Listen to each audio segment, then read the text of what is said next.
আসসালামু আলাইকুম সুপ্রিয় দর্শক, আপনারা দেখছেন অপরাজিতা বিডির বিশেষ আয়োজন উইমেন্স টক। সাথে আছি আমি ফারহানা নাজনীন মিম। আজকের এই দ্রুত পরিবর্তনশীল বিশ্বে নারী তার জীবনের প্রতিটি ক্ষেত্রে এক অপরাজিত শক্তি। কর্মজীবন থেকে পরিবার, সমাজ থেকে রাজনীতি, সবখানেই তার ভূমিকা অনস্বীকার্য। অপরাজিতা বিডি সেই প্ল্যাটফর্ম যেখানে আমরা এইসব অপরাজিতা নারীদের জীবন এবং তাদের কাজ সম্পর্কে তাদের নিজের গল্প তুলে ধরতে চাই, যারা তাদের মেধা, কর্মদক্ষতা, সাহস আর অবদান দিয়ে শুধু নিজেদের জীবনেই নয় বরং সমাজ পরিবর্তনের জন্য চেষ্টা চালিয়ে যাচ্ছেন। আমাদের আজকের এই পর্বটি কেবল গুরুত্বপূর্ণই নয়, বরং নারী সমাজের ক্ষমতায়ন ও দিক নির্দেশনায় একটি নতুন দিগন্ত উন্মোচন করতে চলেছে। আজ আমরা আমন্ত্রণ জানিয়েছি এমন একজন কর্মদীপ্ত ব্যক্তিকে, যিনি বাংলাদেশের নারী সমাজের রাজনীতি, ক্ষমতায়ন এবং নারীদের সার্বিক কার্যক্রম নিয়ে নিরলসভাবে কাজ করে যাচ্ছেন। আমাদের সাথে আছেন বাংলাদেশ জামাতে ইসলামীর মহিলা বিভাগের সম্মানিত সেক্রেটারি নুরুন্নেসা সিদ্দিকা। তার জীবনের গল্প এবং পথ চলার বিভিন্ন দিক সম্পর্কে আজ আমরা তার সাথে আলোচনা করব। নুরুন্নেসা সিদ্দিকা বাংলাদেশ জামায়াতে ইসলামীর মহিলা বিভাগের সেক্রেটারি। পেশাগতভাবে তিনি সুবিধাবঞ্চিত শিশুদের জন্য প্রতিষ্ঠিত শিক্ষা প্রতিষ্ঠান দেশিক পাঠশালার প্রিন্সিপাল হিসেবে দীর্ঘদিন ধরে নিষ্ঠা ও দায়িত্বশীলতার সঙ্গে কাজ করে যাচ্ছেন। তিনি জন্মগ্রহণ করেন 14 অক্টোবর 1958 সালে বাংলাদেশের নোয়াখালী জেলার চরকাকড়া গ্রামে। তিনি আজিমপুর গার্লস হাই স্কুল থেকে এসএসসি পরীক্ষায় ঢাকা বোর্ডে স্কলারশিপ সহ উত্তীর্ণ হন। পরবর্তীতে তিনি ইডেন মহিলা কলেজ থেকে এইচএসসি সম্পন্ন করেন। একই প্রতিষ্ঠান থেকে ঢাকা বিশ্ববিদ্যালয়ের অধিভুক্ত হিসেবে তিনি বাংলা বিষয়ে অনার্স ও মাস্টার্স ডিগ্রি অর্জন করেন। শিক্ষকতা পেশাগত দক্ষতা বৃদ্ধির লক্ষ্যে তিনি চট্টগ্রাম টিচার্স ট্রেনিং কলেজ থেকে বিএড ডিগ্রি সম্পন্ন করেন। তিনি 1991 থেকে 1992 সাল পর্যন্ত Manarat international school and college, 1997 থেকে 1998 সাল পর্যন্ত holy child public school and college, 1999 থেকে 2011 সাল পর্যন্ত ইসলামী ব্যাংক ইন্টারন্যাশনাল স্কুল অ্যান্ড কলেজে শিক্ষকতা করেন। 2012 থেকে দেশিক পাঠশালার প্রতিষ্ঠাতা অধ্যক্ষ হিসেবে তিনি আছেন। ছাত্রজীবন থেকেই তিনি সংগঠিত শিক্ষা ও সামাজিক আন্দোলনে সক্রিয়। তিনি বাংলাদেশ ইসলামী ছাত্রী সংস্থার কেন্দ্রীয় সভানেত্রী হিসেবে দক্ষতা ও দূরদর্শিতার সঙ্গে নেতৃত্ব প্রদান করেছেন। সমাজের পিছিয়ে পড়া জনগোষ্ঠীর কল্যাণে এবং সুবিধা বঞ্চিত শিশুদের জন্য তিনি নানামুখী সামাজিক কর্মকাণ্ডে নেতৃত্ব দিচ্ছেন।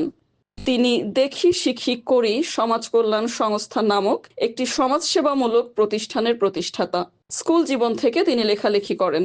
তার চিন্তা, অনুভব ও জীবনবোধের প্রতিফলন পাওয়া যায় তার প্রকাশিত গ্রন্থ জীবনের বাঁকে বাঁকেতে, যা 2025 সালে কারিগর প্রকাশন থেকে প্রকাশিত হয়। আসসালামু আলাইকুম, উইমেন্স টকে আপনাকে আন্তরিকভাবে স্বাগত জানাই। কেমন আছেন? ওয়ালাইকুম আসসালাম রহমতুল্লাহ। আলহামদুলিল্লাহ ভালো আছি। আপনাকে সহ দর্শকদের সবাইকে মোবারকবাদ। আপনার ব্যস্ত সময়ের মধ্য থেকে আমাদেরকে সময় দেওয়ার জন্য কৃতজ্ঞ।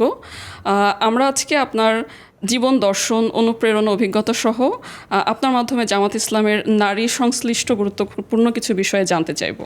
আমরা আপনার ব্যক্তিগত জীবন নিয়ে কথা বলে আমাদের আজকের আলোচনা শুরু করতে চাই। কেমন ছিল আপনার শৈশব? আজকের এই যে নুরুন্নেসা সিদ্দিকা হয়ে ওঠার গল্প, সে বিষয়ে যদি কিছু বলতেন। শুক্রিয়া। আমার জন্ম নোয়াখালী জেলার একটা প্রত্যন্ত গ্রামে। আমার পাশে একটা প্রাইমারি স্কুল ছিল, কিন্তু আব্বা মাদ্রাসার শিক্ষিত আলেম ছিলেন এবং মাদ্রাসার শিক্ষক ছিলেন। তো মেয়েরা স্কুলে পড়লে খারাপ হয়ে যায়, এটা ছিল আব্বার ধারণা। এই কারণে আমাকে স্কুলে দেওয়া হয়নি। স্কুলে যখন টিচাররা ক্লাস নিত, যখন টিচাররা ক্লাস নিতেন তখন আমি শুনতে পেতাম আমাদের বাড়ি থেকে। আমার খুব মনটা ছুটে যেত ওখানে ক্লাস করতে। একদিন আমি বাড়িতে, আব্বার কথা হলো বাড়িতে বড় আপাকে আব্বা বাংলা, আরবি, উর্দু পড়াইছেন, আমাকেও বাড়িতেই পড়তে হবে। তো আমার মনটা ছুটে যেত ওখানে স্কুলে যাওয়ার জন্য। তো একদিন ওই বড়াপার কাছে আমি আবার বাংলা পড়া শিখেছি, পড়া এবং লেখা শিখেছি। তো একদিন স্কুলের একটা বই জোগাড় করে আমি স্কুলে যাচ্ছি। তো আব্বা কিতাব পড়তেছিলেন ইয়াতে, মানে আমাদের বাড়ির দরজায়, সেখানে রোদে বসে কিতাব পড়ছিলেন। তো আমি আব্বার সামনে দিয়ে যাচ্ছি, বললেন যে কই যাস? আমি যে কোথাও না। তো বইটা পিছন দিকে লুকাই ফেলছি। তা আব্বা বললেন যে হাতে এটা কী? আমি কিছু বই। তো কই যাস? আমি স্কুলে যাব। স্কুলে যাওয়া লাগবে না, আমার কাছে পড়। এই বলে আমাকে আর যেতে দিলেন না। তো আমার খুব আগ্রহ, কিন্তু সে আগ্রহটা সীমিত হয়ে গেল। এরপরে আমার বড় ভাই জগন্নাথ বিশ্ববিদ্যালয়ে পড়তেন, আবার আলিয়া মাদ্রাসার ছিলেন, ছাত্র ছিলেন।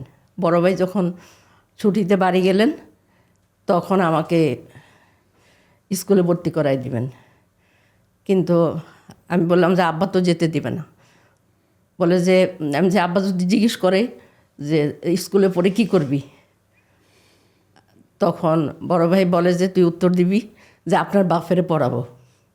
এইভাবে বড় ভাই আমাকে স্কুলে ভর্তি করাই দিন। আর বড় ভাইকে আব্বা খুবই ইয়ে করতেন আর কি, বড় ছেলে হিসাবে খুবই সম্মান দিতেন তাকে। এজন্য ওনার কথার উপর দিয়ে আব্বা কোনো কথা বলতেন না। তো আমি যখন প্রত্যেকটা ক্লাসে ফার্স্ট হচ্ছি, এরপরে ক্লাস ঢাকায় শাজিমপুর গার্লস স্কুলে ক্লাস 8-এ ভর্তি হয়েছি, এরপরে 9-এ উঠছি। মানে আমার এসএসসি রেজাল্ট দেখে আব্বা খুব খুশি হলেন, আমি স্কলারশিপ পেয়েছিলাম। তখন বললেন যে বাস অনেক পড়াশোনা হয়ে গেছে, এখন বিয়ে দিয়ে দিতে হবে। তাই আমি বললাম তাহলে তো আমাকে 5 পর্যন্ত পড়ালেই হইতো, গ্রামের বউ হইতাম আমি, আমার তো দরকার ছিল না এত দূর পড়ার। কান্নাকাটি শুরু করলাম, তখন আমাকে ইডেন কলেজে ভর্তি করে দেওয়া হলো। তো এইভাবে আমার ব্যারিকেড ভাঙা শুরু হলো।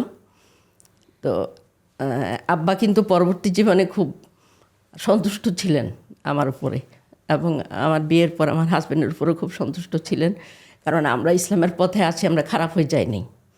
দুজনই আমরা মানে সাধারণ জেনারেল লাইনে পড়াশোনা, কিন্তু আমরা দুইজনই ইসলামের উপরে আছি, এটা আব্বার স্যাটিসফ্যাকশন ছিল। এবং সবসময় আমাদের দুইজনেই পড়াশোনা অবস্থায় বিয়ে হয়েছে। এই জন্য আব্বা বলতেন যে তোমাদের কাছ থেকে একটা জিনিসই চাই, সেটা হলো ভালো রেজাল্ট, আর কিছু চাই না। তো এইভাবে আমি যখন ঢাকায় আসলাম, ঢাকায় আসার পরে আমি বড় ভাইয়ের বিরাট বই ছিল, বিরাট মানে বইয়ের লাইব্রেরি ছিল, পার্সোনাল লাইব্রেরি। সেখানে আমি খুবই পড়ুয়া ছিলাম, আমি বইয়ের মধ্যে একেবারে ডুবে গেলাম। তখন আমি কোরআনের একটা অর্থ পেলাম, কোরআনের অর্থ, সেটা শুধু কোরআনের অনুবাদ। সেই অনুবাদটা আমি পড়া শুরু করলাম। তার আগে তো আমি শুধু নুরানি কোরআন শরীফ শুধু তেলাওয়াত করতাম, অর্থ জানতাম না। তারপরে ওই আব্দুল মান্নান সাহেবের অনুবাদ করা পুরা কোরআনটা, ওইটা কোনো আরবি নেই, শুধু বাংলা অর্থ, আমি পুরাটা বইয়ের আকারে পড়ে ফেললাম। পড়ার পরে আমার মনে হলো কোরআন তো কোনো সাধারণ জিনিস না, এটা তো একটা নিজেই বিপ্লব। কাজেই আমাকে তো এই কোরআনকে অনুসরণ করতে হবে। এরপরে আমি কোরআনের অর্থসহ পড়া শুরু করলাম, মিলাই এক রুকু মানে আরবি, এক রুকুতে তার অর্থ, এইভাবে আমি পড়া শুরু করলাম। তারপরে তাকমুল কোরআন পড়া শুরু করলাম, এবং আমার জীবনে ইসলামী আন্দোলনের ছোঁয়া লাগলো, এই বিপ্লব শুরু হইল। তখন বাংলাদেশ স্বাধীন হয়েছে, এবং স্বাধীনতার পরে যে সমাজ জীবনে যে পরিবর্তন, যে উশৃঙ্খলতা, এই জিনিসটা আমাকে খুবই ব্যথিত করতো। এই কারণে আমি ভাবতাম যে একটা সংগঠন দরকার, যে সংগঠনের মাধ্যমে যে এইসব মেয়েগুলারে ভালো পথে আনা যাবে। কেউ যদি আমাকে এরকম একটা সংগঠনে ডাকতো, তাহলে আমি সবার আগে সাড়া দিতাম। কিন্তু আমি অপেক্ষাই করছি, কিন্তু কেউ আমাকে এই ধরনের কোনো সংগঠনে ডাকে নাই। শেষ পর্যন্ত মুসলিম মহিলা মিশন এই নামে একটা অর্গানাইজেশন, ওইটার কাগজপত্র নিয়ে আসলেন আমার বড় ভাই। তো আমি সেখানে চিঠি লিখলাম। ওই মুসলিম মহিলা মিশনের পরিচালিকা ছিলেন জাহানারা আজহারি, আলাউদ্দিন আজহারি সাহেবের ওয়াইফ। তো আমি তার কাছে চিঠি লিখলাম, বড় ভাই পোস্ট করে দিলেন। তো জাহানারা আজহারি আপা এটার জবাব দিলেন খুব সুন্দর করে। সেই চিঠিটা সম্ভবত এখনও আমার হাতে আছে, আমার কাছে সংরক্ষিত আছে। উনি খুবই কর্ডিয়ালি আমাকে রিসিভ করলেন এবং বললেন যে অমুক দিন আমাদের একটা প্রোগ্রাম আছে, তুমি আসো। আমি যাওয়ার পরে আমাকে খুবই তারা স্নেহের সাথে গ্রহণ করলেন। এরপর ৭৭ সাল, এই ৭৭ সালে তখন আমরা ছাত্রীরা একসাথে হয়েছি। আমার ক্লাসমেটদের মধ্য থেকে একজন ছিল মাদারীপুরের সালেহা, সে খুব ব্রাইট স্টুডেন্ট ছিল, ভালো রেজাল্ট। তো সালেহা একদিন আমাকে বলল যে আমাদের এলাকার একটা মেয়ে তোমাকে খুঁজছে।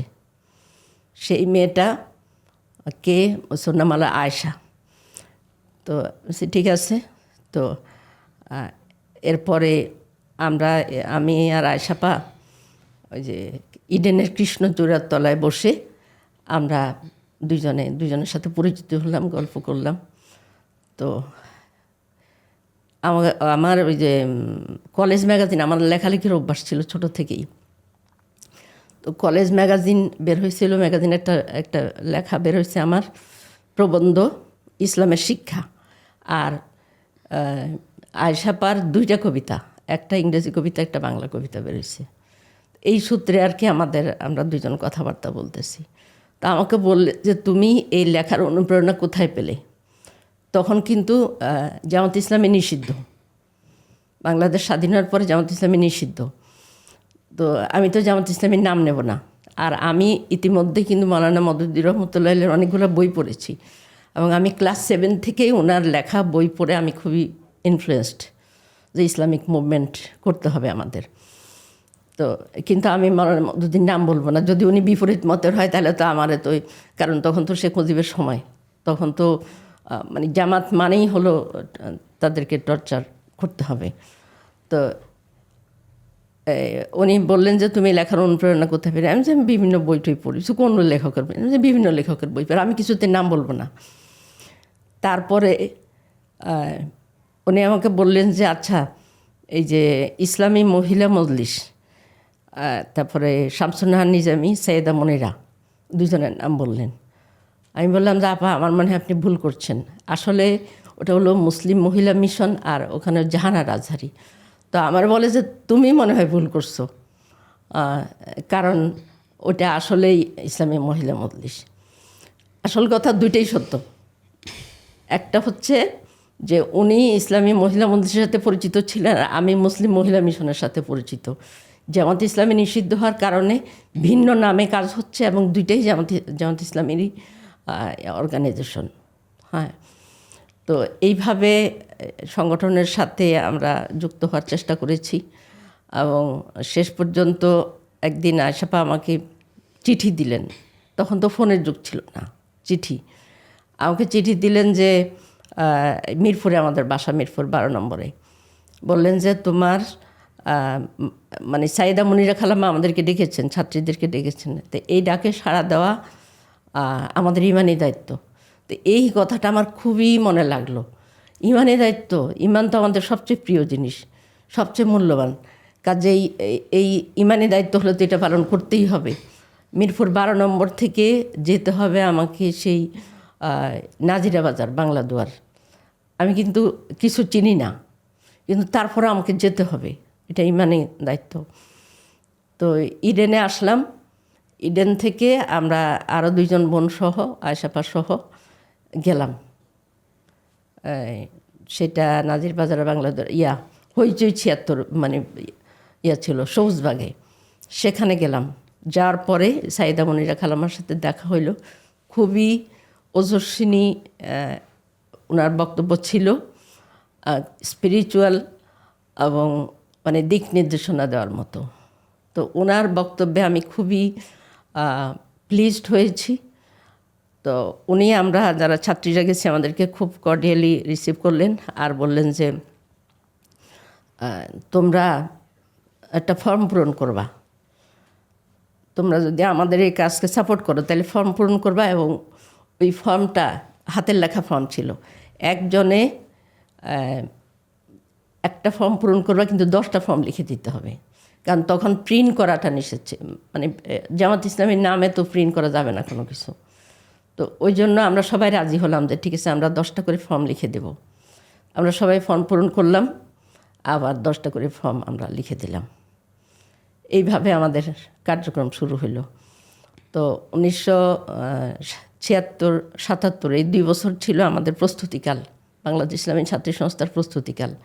78 সালের 15ই জুলাই এসে ছাত্রী সংস্থা আত্মপ্রকাশ করলো।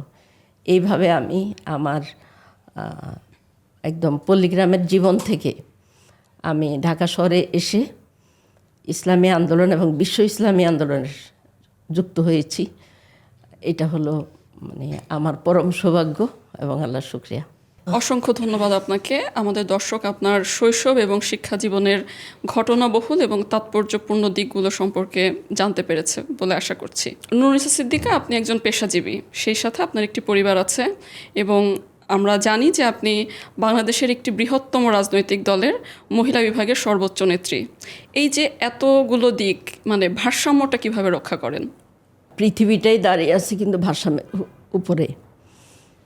ভারসাম্য বিন্দু যেটা, সেটার উপরে যদি থাকা যায় তাহলে বড় একটা জিনিসকেও ধারণ করা যায়। তো ঠিক বিজ্ঞানের এই থিওরি থেকেই আমি মনে করি যে আমাদের জীবনের সব কাজের ক্ষেত্রেই ভারসাম্য আনা দরকার। ভারসাম্য আনার জন্য আমাকে চিন্তা করতে হবে যে আমার সংসার জীবন, আমার পেশাগত জীবন, আমার সাংগঠনিক জীবন, তিনটেই আমার, কোনোটাই অবহেলার যোগ্য না। এ কারণেই আমি আমার সর্বোচ্চ চেষ্টা দিয়া এই 3টে সাইডকেই পূরণের আমি চেষ্টা করেছি। আর এইভাবেই আমি ভারসাম্য রক্ষা করার প্রচেষ্টা চালিয়ে যাচ্ছি আলহামদুলিল্লাহ।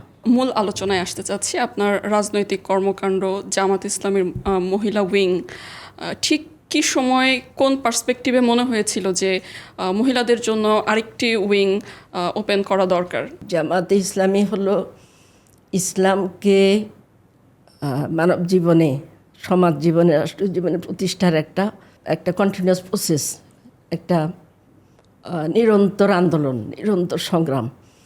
তো এই সংগ্রামে যুক্ত হতে হলে আমাদেরকে মানে ইসলামের মূল স্পিরিটের সাথেই পরিচিত হতে হবে। আর ইসলামের মূল স্পিরিট হলো নারী এবং পুরুষের কর্মক্ষেত্র আলাদা।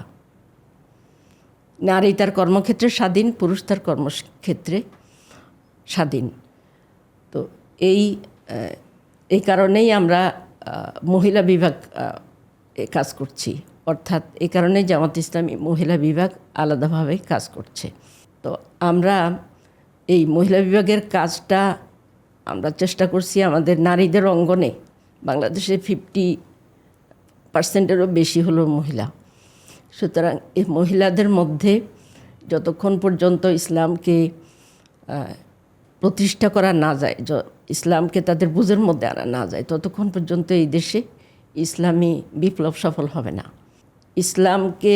ইসলামী বিপ্লব সফলতার মধ্যে দিয়ে দেশের মানুষের যে দুঃখ দুর্দশা, মানুষের উপরে যে জুলুম, অত্যাচার, অন্যায়, অবিচার, এগুলো সব কিছু দূর করতে হলে ইসলামকেই বাস্তবায়ন করতে হবে। তো আমরা নারীদের কাছে এই দাওয়াতটা পৌঁছিয়ে যাচ্ছি মহিলা বিভাগের মাধ্যমে। আচ্ছা, ঠিক কোন সময় আসলে জামাতের মহিলা বিভাগের যাত্রা শুরু হয়? জামাতের মহিলা বিভাগ একদম অর্গানাইজড ওয়েতে কাজ শুরু করেছে 1979 সাল থেকে।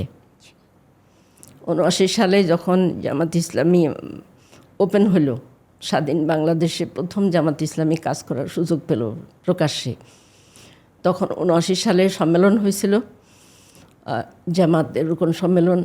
ওই সম্মেলন থেকেই মানে আমাদের মহিলাদের কাজের যাত্রা শুরু। কিন্তু তার আগেই প্রস্তুতি পর্ব ছিল একেবারে পাকিস্তান আমল থেকেই।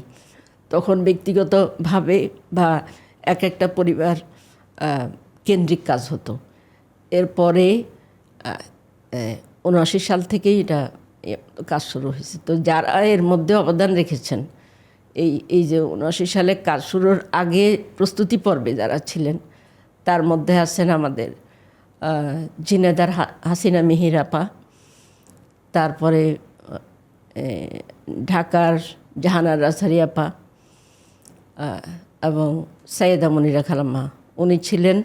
তারপরে হাফেজ আসমা খাতুন, এরপরে শামসুন্নাহার নিজামী আপা যখন ঢাকায় আসলেন তখন আর কি অর্গানাইজড ওয়েতে কাজ শুরু হলো। আচ্ছা, ধন্যবাদ আপনাকে। এবার যদি আপনাদের সংগঠন মানে জামাত ইসলামের অভ্যন্তরীণ বিষয়ে আসি, বাইরে একটি ধারণা প্রচলিত আছে যে জামাত ইসলামী মহিলাদেরকে বিশেষ করে শুধু ঘরের কাজেই উদ্বুদ্ধ করেন। সো এই ব্যাপারগুলোকে আসলে আপনারা কিভাবে দেখেন, বা এরকম কি হতে পারে যে জামাত যদি কখনো রাষ্ট্র ক্ষমতায় আসে তাহলে মহিলাদেরকে শুধু ঘরে থাকতে হবে, তারা বাইরের কোনো এঙ্গেজমেন্টে থাকতে পারবে না? জামাতের বিরুদ্ধে যেসব প্রোপাগান্ডা আছে তার মধ্যে এটা একটা, এবং এটাকে আমাদের বিরোধী পক্ষ খুব শক্তিশালী প্রোপাগান্ডা হিসাবে উপস্থাপন করছে, কিন্তু বাস্তবতা হলো একেবারেই ভিন্ন। আমরা আমাদের যে জামাত নেতৃবৃন্দ আছেন, আমাদের ভাইয়েরা আছেন, তাদের অধিকাংশের স্ত্রী, কন্যা এবং ছেলের বউ তারা পেশাজীবী।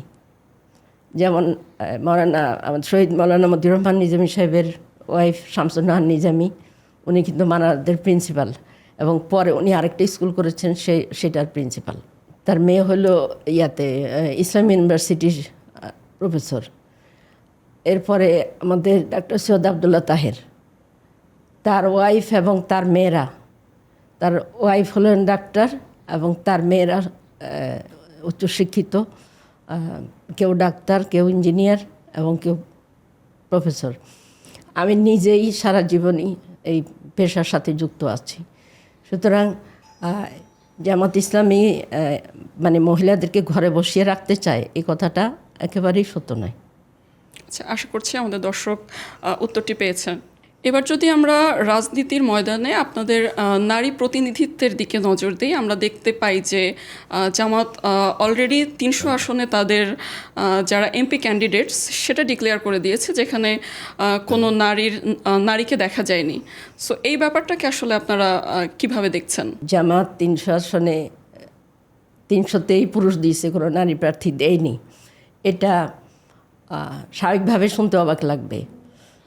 আমরা নারী প্রার্থী দেইনি তা না, বরং এটা চূড়ান্ত সিদ্ধান্ত নয়, এটা প্রাথমিক মানে ডিক্লারেশন।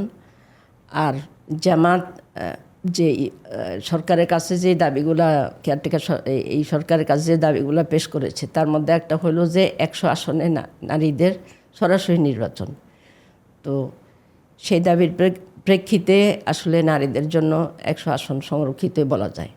আচ্ছা, কিন্তু সেই দাবি যদি পূরণ না হয়, তারপরেও জামাত পরবর্তী সিদ্ধান্ত নিতে পারে মহিলাদের ব্যাপারে। আর দ্বিতীয় বিষয় হলো যে আমাদেরকে মানে আমরা যদি এমপি ইলেকশনে যাই, তাহলে আমাদের সমাজে যে পরিবেশটা দরকার, সে পরিবেশটা আমরা মনে করি, আমরা মহিলা বিভাগ মনে করি এখনও সে পরিবেশ সৃষ্টি হয়নি। কারণ এখানে আমাদের যে সামাজিক পরিবেশ, সেখানে কিন্তু পারিবারিক কিছু সমস্যা থাকে, যে পরিবার থেকে যদি অ্যালাউ না করে তাহলে একজন মহিলা এমপি ইলেকশনে দাঁড়াতে পারে না, তাকে বিরাট এরিয়া সফর করতে হয়। মানে আর সাইবার বুলিং আমরা তো দেখেছি ডাকসু চাকসু এইসব ইলেকশনে যে কীভাবে সাইবার বুলিং হয়েছে। তো এখানে মহিলাদের সামাজিক পদমর্যাদার ব্যাপার আছে। তো সব মিলিয়ে আসলে আমরা মনে করি এখনও এমপি নির্বাচনে দাঁড়ানোর মতো আমরা মহিলাদেরকে অতটা সেফ মনে করি না। এই নির্বাচনে দাঁড়ানোর মতো পরিবেশ এখনও হয়নি। কিন্তু আমরা উপজেলা এবং ইউনিয়ন পরিষদ নির্বাচনে আমাদের মহিলারা অংশগ্রহণ করেছে এবং বিজয়ী হয়েছে। উত্তরটি পরিষ্কার, কিন্তু যেটা আসলে সাধারণত আলোচনা হয়ে থাকে যে জামাত বলছে যে তাদের নারীরা বাইরে কাজ করছে, তাদের নারীদের সমাজের সব ক্ষেত্রে পার্টিসিপেশন আছে। তো তাহলে সংসদে পার্টিসিপেশনের জন্য ঠিক কোন পরিবেশটির জন্য আসলে জামাত এখনও অপেক্ষা করছে?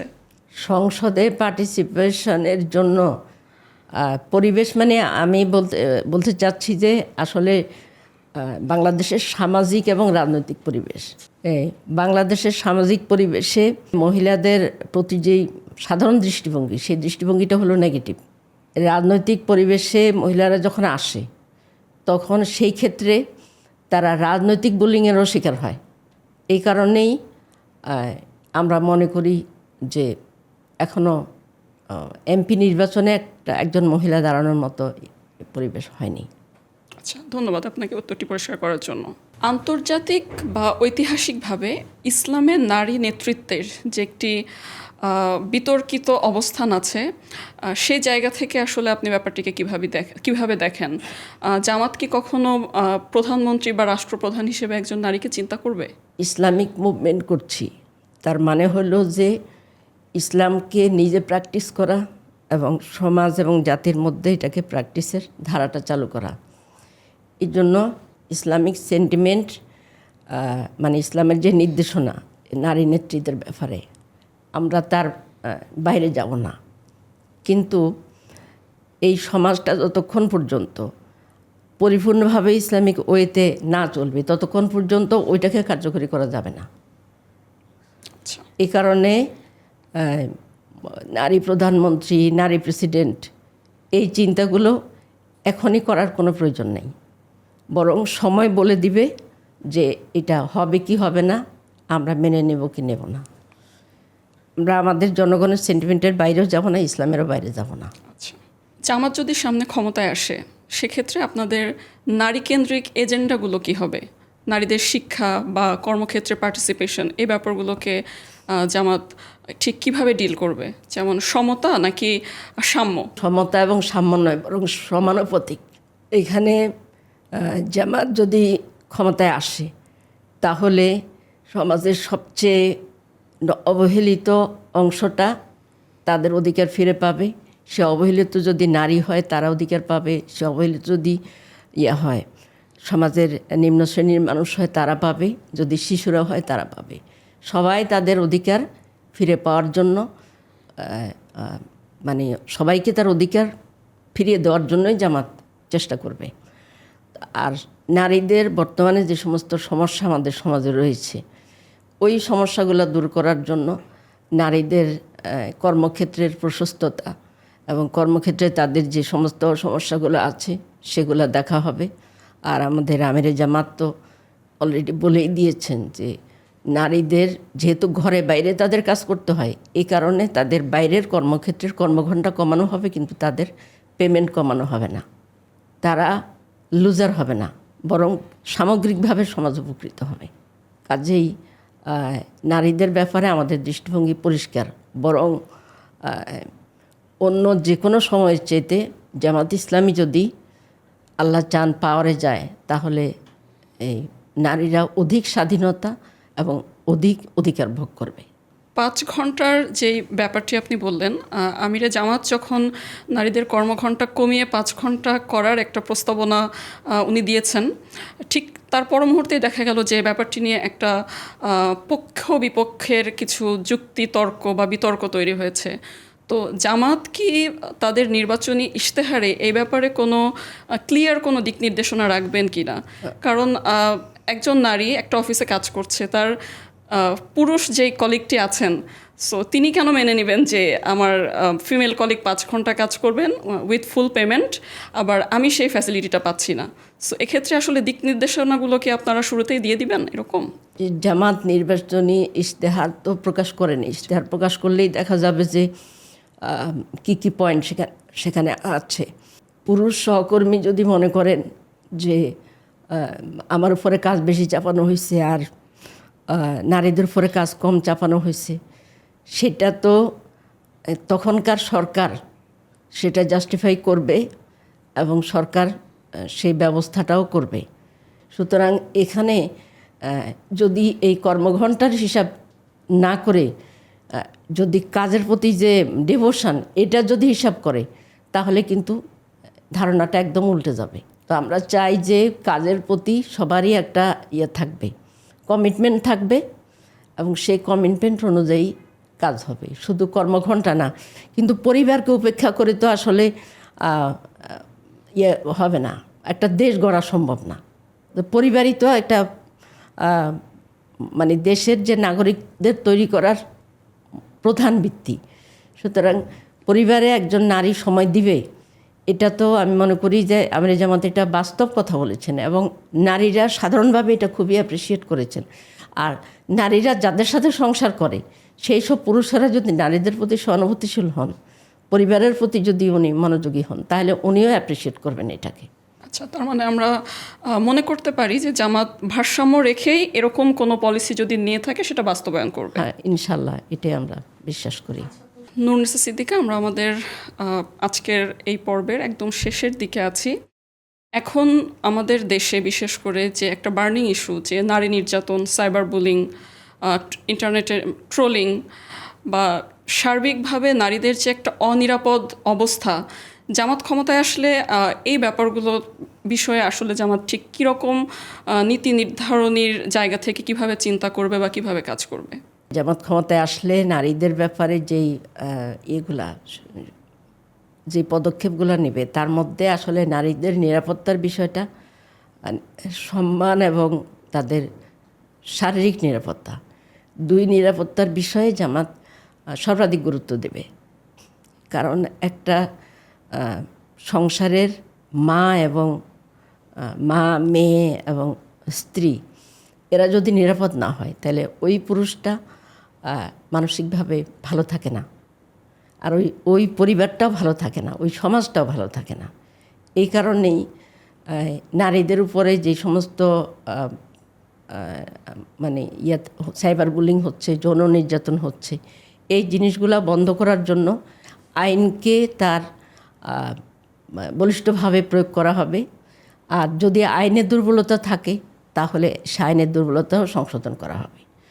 এবং ইসলামের যে পারিবারিক আইন, ইসলামের যে শাস্তি নীতি, এটা প্রয়োজনে প্রয়োগ করা হবে সমাজটাকে যথাযথভাবে ঠিক করার জন্য। কিন্তু সেটা যতক্ষণ পর্যন্ত সমাজের মানসিকতা মানে ওই আইনটা প্রয়োগের উপযোগী না হয় ততক্ষণ পর্যন্ত সে আইনটা আসলে প্রয়োগ করা যাবে না। তো আমি এক কথায় বলবো যে প্রচলিত আইনটাকে আরও কঠোরভাবে প্রয়োগ করা হবে ইনশাল্লাহ। এবং যদি এটা করা হয় তাহলে সমাজের অনেক সমস্যাই আস্তে করে কেটে যাবে। আপনাকে অসংখ্য ধন্যবাদ। আপনার শত ব্যস্ততার মধ্যেও আপনি আমাদেরকে সময় দিয়েছেন। আশা করছি আমাদের দর্শক আপনার এই অনুপ্রেরণামূলক কথা থেকে তাদের জীবনেও অনেক কিছু সমাধান খুঁজে পাবেন এবং তারা জামাত ইসলামের কার্যক্রম সম্পর্কে কিছু সুস্পষ্ট ধারণা পেয়েছে। অসংখ্য ধন্যবাদ আপনাকে আমাদের সাথে যুক্ত হওয়ার জন্য। আপনাকেও অনেক ধন্যবাদ এবং অপরাজিতাকে ধন্যবাদ। সুপ্রিয় দর্শক, উইমেন্স টকের আজকের পর্বটি এখানেই শেষ হচ্ছে। আগামীতে দেখা হবে অপরাজিত কোনো নারীর অন্য কোনো গল্প নিয়ে। সে পর্যন্ত আমাদের সঙ্গেই থাকুন, সুস্থ থাকুন। আল্লাহ হাফেজ।